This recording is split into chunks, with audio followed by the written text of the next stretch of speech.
बोलिए सद्गुरुदेव भगवान की जय। संत शिरोमणि सद्गुरु बंदी छोड़ कबीर साहब महाराज को सत साहेब। अनंत श्री विभूषित जगत गुरु आचार्य बाबा गरीबदास जी महाराज को सत साहेब। सद्गुरु बंदी छोड़ गीसा संत जी महाराज को सत साहेब। परम तपस्वी सद्गुरु नेकी राम जी महाराज को सत साहेब। तपोनिष्ठ ब्रह्मनिष्ठ परम पूज्य गुरुदेव महर्षि गंगादास जी महाराज को सत साहेब। सर्व संतों को सत साहेब। सर्व भक्तों को सत साहेब।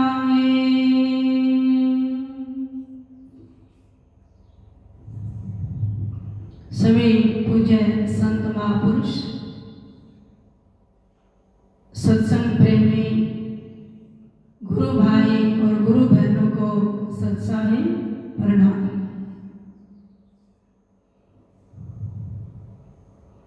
आप सबकी दिव्य भावना देखकर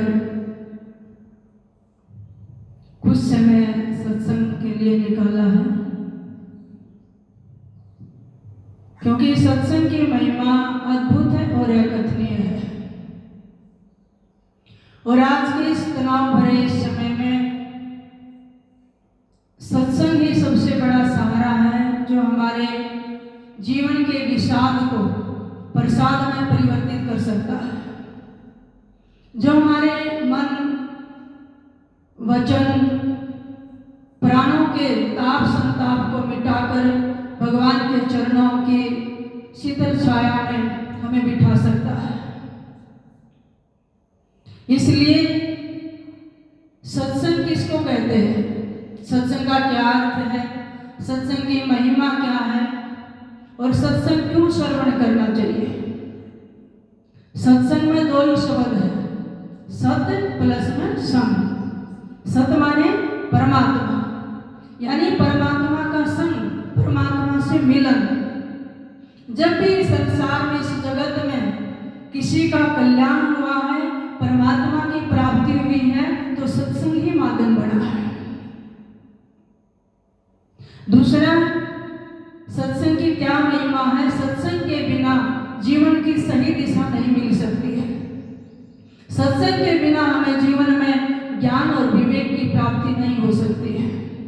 तुलसी बाबा जी बड़ा सुंदर लिखते हैं, बिन सत्संग विवेक न होई, राम कृपा बिन सुलभ न सोई। कहते हैं बिना सत्संग के विवेक जागृत नहीं होता। एक होती है बुद्धि, जो हमें सोचने समझने की क्षमता प्रदान करती है। एक होता है विवेक, राइट एंड रॉन्ग, सत्य क्या है असत्य क्या है, गलत सही, सार असार का जो ज्ञान है वो विवेक से होता है।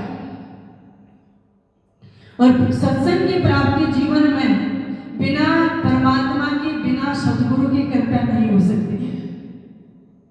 पिछले जन्मों के पुण्य और सद्गुरु की कृपा हो, तब हमें सत्संग में बैठने का मौका मिलता है। और फिर सत्संग की तो थोड़ी ही समय ही जीव का कल्याण हो जाता है। गरीबदास महाराज वाणी में लिखते हैं, गरीबाद गणी की याद गणी, याद की पुनयाद, संतों से ती गोष्ठी जो की जैसो लाभ। आधी घड़ी की भी आधी घड़ी, इतना समय भी हमें संत का, गुरु का सानिध्य मिल जाए तो कहते हैं बहुत लाभ होता है। और तुलसी बाबा जी तो कहते हैं, आध घड़ी की आध घड़ी, आध की पुनाद, और संतों से कोट कटे अपराध, यानी करोड़ों अपराध कट जाते हैं, क्योंकि मन एक एक क्षण कुछ न कुछ कर्म करता रहता है। सत्संग में बैठने से हमारी वृत्ति परमात्मा के चरणों में जुड़ी रहती है। इसलिए नारद भी नाथ भक्ति सूत्र में लिखते हैं, महर्षनसु दुर्लभो अगम्यो अमोघश्च। महान पुरुषों का जो संग है वो दुर्लभ है, अमोघ है और बड़ी मुश्किल से, अगम है, मुश्किल मुश्किल से मिलता है। लेकिन उसके बाद ही 43वें सूत्र में फिर नारद जी लिखते हैं दुसंग श्रद्धेय त्याज्य है, यानी संग तो अच्छा है लेकिन दुसंग कुसंग हमेशा त्यागने योग्य है। साधक को यहाँ पर सावधान रहना होगा, किसका संग करना है किसका नहीं करना है। किसका संग करने से हमारी आत्मा ऊपर उठती है, हमारा आत्म उत्थान होता है। किसका संग करने से हमारा पतन होता है। जहाँ हमारी आत्मा का पतन होता हो वहाँ हमने संग नहीं करना है, नहीं तो दुष्संग का बहुत बड़ा दुष्प्रभाव होता है। कैसे? गरीब संगत माई कुसंगत उपजी, जैसे मन में बास आपा गसगस अगन राही किन्ना बनखंड नाश। जंगल में कितने सारे पेड़ होते हैं, बांस के भी पेड़ होते हैं। जब बांस के पेड़ आपस पर रगड़ खाते हैं तो क्या होगा? आग जलती है, स्वयं भी जलते हैं और जंगल के दूसरे पेड़ों को भी जलाकर राख कर देते हैं। ऐसे ही कुसंग में बैठने से उस व्यक्ति का तो पतन होता ही है, नष्ट होता है, उसके साथ जो बैठने वाले हैं उन पर भी उनका दुष्प्रभाव पड़ता है। इसलिए सत्संग श्रवण करिए। मैं ये नहीं कहूँगी सत्संग सुनिए, क्योंकि सुनना केवल कान से होता है, लेकिन कान के साथ अगर मन भी जुड़ जाए तो उसको श्रवण कहते हैं। जैसे आँख से केवल देखना होता है, लेकिन आँख के साथ मन भी जुड़ जाए तो दर्शन होता है। इसलिए श्रवण करिए, श्रवण करके अमल करिए। अगर सुन रहे हैं बाहर जाकर फिर हमारा मन गति वैसी होगी तो गरीबदास महाराज कहते हैं कोट वर्ष संगत करे संतन की, जल में पहान का क्या बीजे, चंदन मन में रंग लावत है, एक बांस विटम्बी ना सींचे। कि करोड़ों वर्ष तक संतों का संग करते रहो लेकिन हृदय पत्थर जैसा हो। जल में पहान का क्या बीजे, जल में पत्थर पड़ा हो, ऊपर ऊपर गीला होगा, अंदर से गीला नहीं होता है। तो सद्गुरु कहते हैं इसी प्रकार चंदन वन में रंग लावत है, एक बांस विटम्बी ना सींचे। जंगल में कितने पेड़ होते हैं, अगर एक चंदन का है तो सब पेड़ों को सुवासित कर देता है, अपनी खुशबू से कर देता है। लेकिन बांस जो है वो थोथा होता है और चंदन की खुशबू को पकड़ नहीं पाता है, अपनी दुर्गंध नहीं छोड़ता है। तो इसीलिए सद्गुरु कहते हैं हमने बांस जैसा जीवन नहीं बनाना है, भले ही नीम जैसा हो, क्योंकि कबीरा चंदन के निकट नीम भी चंदन हो। कड़वा नीम भी चंदन की सुगंध को पकड़ लेता है, लेकिन बांस नहीं पकड़ पाता है। तो थोड़ी देर का भी संतों की सेवा का, उनके चरणों का सानिध्य मिल जाता है। जो चीज करोड़ों वर्ष तपस्या करने के बाद नहीं मिलती, वो पल भर में संत की, सच्चे गुरु की सेवा से मिल जाती है। एक बार गरीबदास महाराज के चरणों में खंडी राम नाम का भक्त आया, बंदी छोड़कर रोजाना सत्संग सुनता और बड़ा अच्छा लगा। चरणों में एक दिन प्रार्थना की, सद्गुरु मुझे अपने चरणों में सफाई रखकर सेवा का अवसर दो और सत्संग सुनने का भी मुझे अवसर मिलेगा। सद्गुरु ने उनकी दिव्य भावना देखकर और आज्ञा दे दी। तो बोला सद्गुरु क्या सेवा करूं? कि बेटा जा खेत में बाजरे की रुखाली कर, क्योंकि सद्गुरु गरीबदास जी एक जाट परिवार से जमींदार भी थे, लेकिन कम ही व्यक्तियों को पता था कि ये तो ब्रह्मंडों के मालिक को पूर्ण सद्गुरु इस धरती पर अवतरित हुए हैं। तो वो बाजरे की रुखाली करने गया सद्गुरु की आज्ञा लेकर, पक्षियों को उड़ाता डांचे पर बैठा। 5 दिन हो गए वापिस नहीं आया। तो एक दिन सद्गुरु ने पूछा, सुबह शाम सब सद्गुरु के पास सत्संग श्रवण करते हैं, आरती करते हैं, अरे ठंडी राम कहाँ है? कि सद्गुरु आपने तो उसको बाजरे की रखवाली की सेवा में भेजा था, तो खाना कहाँ खाता? सद्गुरु आया ही नहीं है। खाना कौन देकर जाता है? कि कोई भी नहीं जाता है। सद्गुरु अपने शिष्यों को लेकर खुद पहुंचे खेत में, और ठंडी राम ने देखा बंदी छोड़ खेत में ही आ रहे हैं, डांचे से नीचे उतरा, मचान से और लंबी बंदगी की, दंडवत प्रणाम की। तो सद्गुरु ने कहा, अरे ठंडी राम तू भोजन करने नहीं आया, 5 दिन खेत में ही रहा। कहेंगे सद्गुरु सेवा करने की आज्ञा थी, भोजन की नहीं थी। तो सद्गुरु इतने रीझ गए, पकड़कर ठंडी राम को अपनी छाती से लगाया, वापिस अपने आश्रम में जो सतगुरु जी का धाम था वहां लाए, पास बैठाकर भोजन कराया, सिर पर हाथ रखा और सतगुरु ने ऐसी कृपा की तो उनका घट खोल दिया, त्रिकुटी का द्वार खुल गया।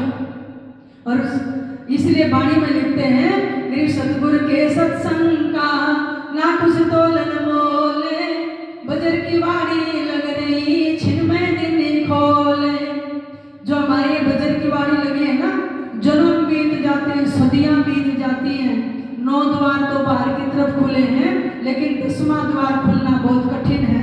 कोई सदगुरु की कृपा हो तभी ये द्वार खुलता है। ये मोक्ष द्वार है, जिसका खुल जाए उसका जन्म मरण खत्म हो जाता है, उसके भीतर परमात्मा प्रकट हो जाते हैं। तो इसलिए संतों का सानिध्य तो पारस जैसा है।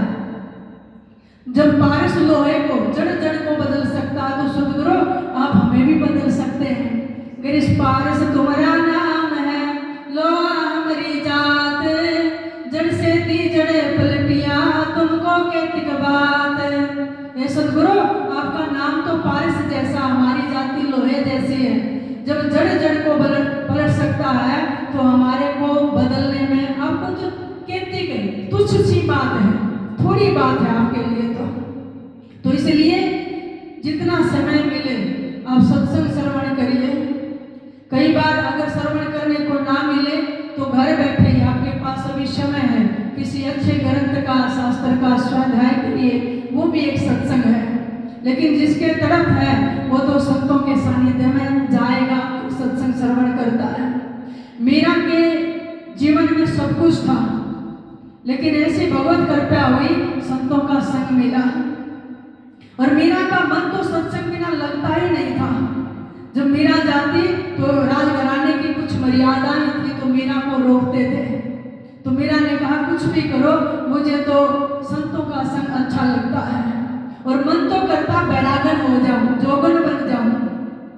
संसार के सारे रस देख लिए, कुछ भी सुख नहीं है, उत्साह नहीं है, मुझे तो गुरु के रंग में रंगने का मन करता है। तो मीरा को जब रोकते थे तो मीरा कहती थी मैं तो बैरागन बनकर राजी हूँ। क्या कहती मीरा वाणी में, भला मैं बैरागन होंगी, मैं जोगन होंगी, जिस बेसा मेरे सायब रीजै, सोई भेष धरूंगी।